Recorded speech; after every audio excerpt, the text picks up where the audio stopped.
لحن افيتشينون هو نفس هزات لحن بيكاسونوس بالظبط، بس لو فاكر معاني الهزات هنا زي معاني الهزات هنا او الغرض منها هنا هو الغرض منها هنا، تبقى غلطان يا صديقي. وده لان لحن افيتشينون معناه كلامه ألين من الدهن لكنه نصال، والنصال هنا هي السيوف الحادة. بس افتكر كلام مين المقصود من مزمور افيتشينون؟ هو يهوذا. عشان كده المزمور ده بيرتل في باكر يوم خميس العهد عشان يفكرنا بيهوذا اللي كلامه كان لين جدا مع رؤساء الكهنة، وفي نفس الوقت كلامه كان نصال بالنسبة للسيد المسيح لأنه كان رايح يتفق على تسليمه.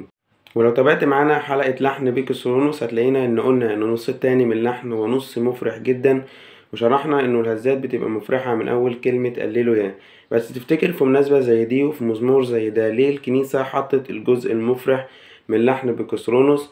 الإجابة هي إنه الجزء المفرح إنه الجزء المحزن الأول إن يهوذا سلم السيد المسيح وإن هنبدأ خلاص طريق الآلام، لكن الجزء المفرح في اللحن المقصود منه إن إحنا فرحانين بإن خلاص هنقول الخلاص، وبدأت عملية الخلاص فعليا في الوقت اللي سلم فيه يهوذا السيد المسيح.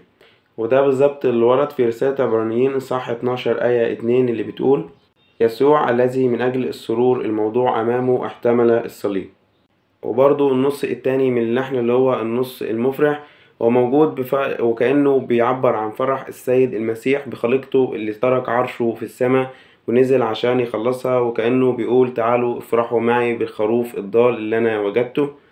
وكده يبقى احنا شرحنا الفرق بين لحن بيكاسونوس وبين لحن افيتشينو.